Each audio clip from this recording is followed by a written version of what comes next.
Aos pés do mestre, por Alcione, Jude Krishnamurti. Prólogo.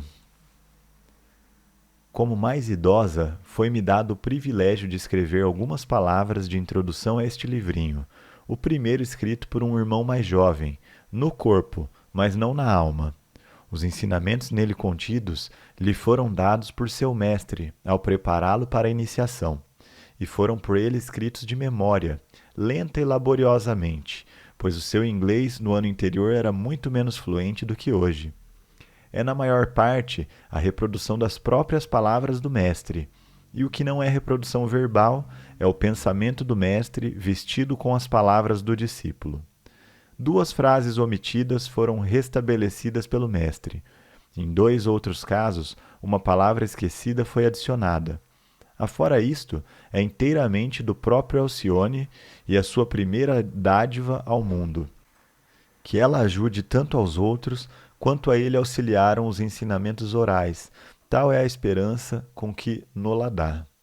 Porém, os ensinamentos só podem dar frutos se nós os vivemos, como Alcione os tem vivido desde que saíram dos lábios do mestre. Se o exemplo for seguido tanto quanto o preceito, então abrir-se-á para o leitor, como aconteceu ao escritor, o grande portal, e os pés trilharão a senda. Anne Besant. Aos que batem. Do irreal, conduz-me ao real. Das trevas, conduz-me à luz. Da morte, conduz-me à imortalidade.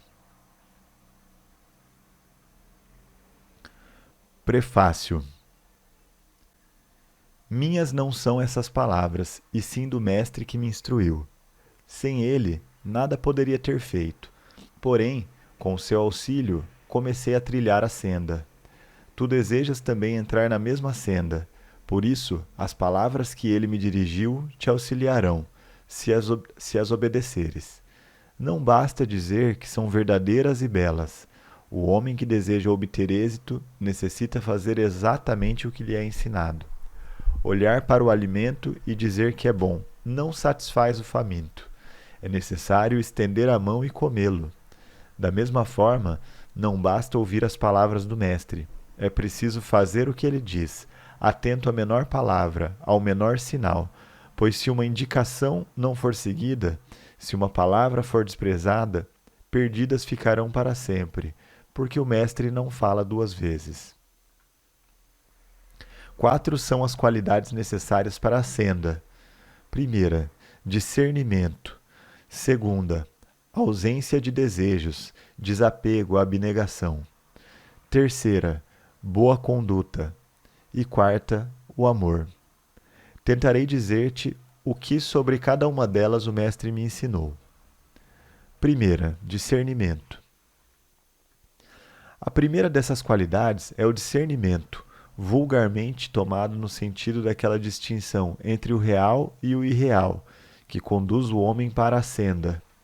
É isso, mas é muito mais ainda, e deve ser praticado, não somente no começo da senda, porém a cada passo que nela diariamente se dá, até o fim.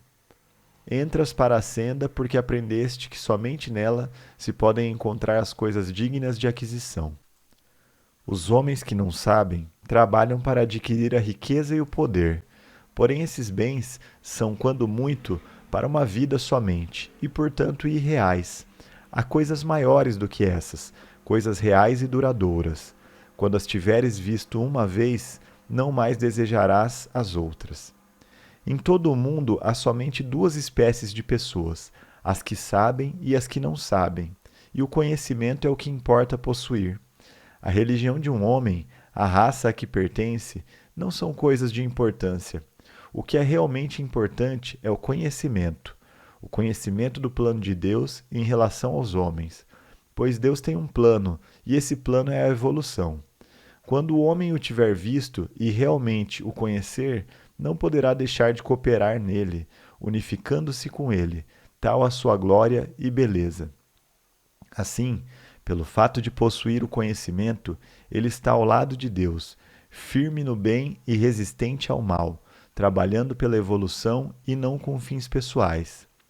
Se está ao lado de Deus, é um dos nossos, não tendo a mínima importância que ele se diga hinduísta, budista, cristão ou maometano, ou que seja hindu, inglês, chinês ou russo. Aqueles que estão ao lado de Deus sabem porque aí se acham, sabem o que têm a fazer e tentam cumpri-lo. Todos os demais não sabem ainda o que têm a fazer, e por isso frequentemente agem de modo insensato, imaginando caminhos para si próprios, os quais lhes parecem agradáveis, não compreendendo que todos são um e que, portanto, só aquilo que o uno quer pode realmente ser agradável a todos. Seguem o irreal ao invés do real. E enquanto não aprendem a distinguir entre ambos, não se colocam ao lado de Deus. E eis porque o discernimento é o primeiro passo a dar. Todavia, mesmo depois de feita a escolha, deves lembrar-te de que no real e no irreal há muitas variantes, e o discernimento deve ainda ser exercido entre o bem e o mal, o importante e o não importante, o útil e o inútil, o verdadeiro e o falso, o egoísta e o desinteressado. Entre o bem e o mal, não deveria ser difícil escolher, pois aqueles que desejam seguir o Mestre já se decidiram a seguir o bem a todo custo. Porém, o homem e o seu corpo são dois, e a vontade do homem nem sempre está de acordo com a do corpo. Quando teu corpo desejar alguma coisa, para e considera se tu és Deus e só queres o que Deus quer.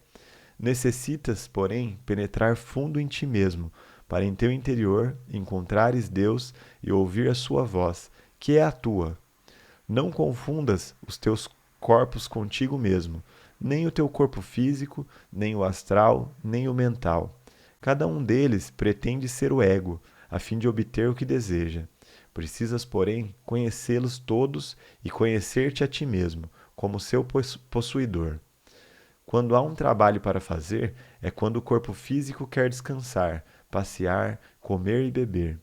O homem que não sabe diz a si mesmo: eu quero fazer essas coisas e preciso fazê-las. Porém, o homem que sabe diz: quem quer não sou eu, portanto espere um pouco. Frequentemente, quando há oportunidade de auxiliar alguém, o corpo insinua: que aborrecimento isso me trará! Deixemos que outro qualquer tome meu lugar. Porém, o homem que sabe lhe replica: tu não me impedirás de praticar uma boa ação. O corpo é teu animal, o cavalo que montas. Deves, portanto, tratá-lo bem, cuidar bem dele, não o estafar, alimentá-lo convenientemente, só com alimentos e bebidas puros, e mantê-lo perfeitamente limpo, sempre, sem o menor vestígio de impureza. Pois que, sem um corpo perfeitamente limpo e saudável, não podes efetuar a árdua tarefa da preparação, nem suportar-lhe os incessantes esforços. Deves, porém, ser sempre tu quem o domine, e não ele o que te domine a ti. O corpo astral tem seus desejos, e os tem às dúzias. Há de querer ver-te encolerizado, ouvir-te dizer palavras ásperas, que sintas ciúmes, que sejas ávido por dinheiro, que invejes os bens alheios e cedas ao desânimo. Quererá todas essas coisas e muitas outras mais, não porque deseje prejudicar-te, mas porque lhe aprazem as vibrações violentas e gosta de mudá-las continuamente. Tu, porém, não desejas nenhuma destas coisas, e, portanto, deves distinguir os teus desejos dos de teu corpo astral. O teu corpo mental deseja manter-se orgulhosamente separado. Quererá que penses muito em ti mesmo e pouco nos outros. Mesmo quando o tiverdes desviado das coisas mundanas, tentará ainda especular acerca de ti próprio, fazer-te pensar no teu próprio progresso, em lugar de o fazeres na obra do Mestre e em auxiliar os outros. Quando meditares, tentará fazer-te pensar nas diferentes coisas que ele quer, em vez da única de que necessitas. Não és esse corpo mental, mas ele dispõe para o teu uso. Dele dispõe para o teu uso. Assim, mesmo aqui, o discernimento é necessário. Deves vigiar incessantemente, sob pena de vires a falir. Entre o bem e o mal, o ocultismo não admite compromissos. Custe o que custar, deves fazer o bem e nunca o mal. Diga ou pense o ignorante o que quiser. Estuda profundamente as leis ocultas da natureza e organiza a tua vida de acordo com elas, utilizando sempre a razão e o bom senso. Deves discernir entre o que é importante e o que não é, firme como uma rocha, em tudo que concerne ao bem e ao mal. Cede invariavelmente aos outros nas coisas de só menos importância, pois deves ser sempre amável, bondoso, razoável e condescendente, deixando aos outros a mesma plena liberdade que para ti necessitas. Procura verificar o que vale a pena ser feito e lembra-te que as coisas não devem ser julgadas pela sua grandeza aparente. Uma pequena coisa de utilidade imediata, a obra do mestre, merece muito mais ser feita do que uma grande coisa que o mundo considera boa. Precisas distinguir não somente o útil do inútil, mas ainda o mais útil do menos útil. Alimentar os pobres é uma boa obra, nobre e útil, porém, alimentar-lhes as almas é ainda mais nobre e mais útil. Por muito sábio que já sejas, muito terás ainda que aprender na senda, tanto que nela mesma precisas discernir e meditar cuidadosamente o que deve ser aprendido.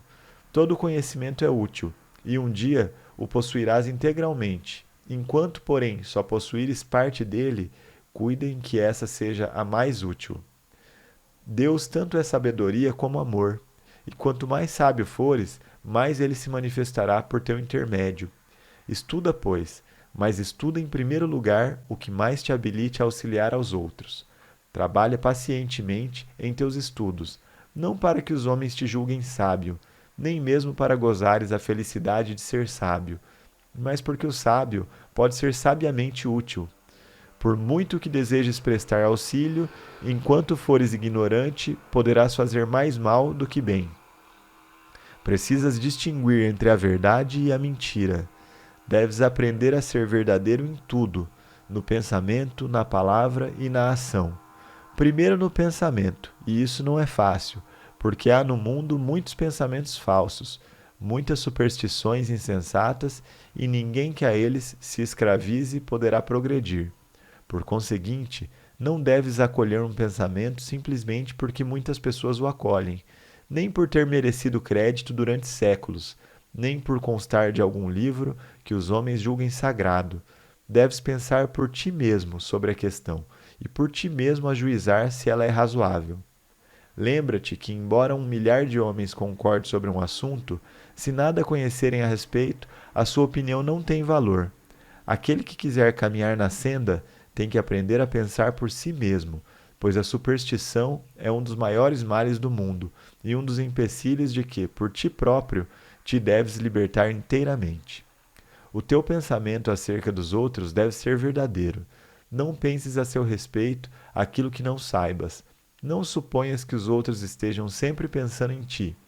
Se um homem faz alguma coisa que julgas poder prejudicar-te, ou diz algo que parece ser-te dirigido, não suponhas imediatamente ele pretende ofender-me.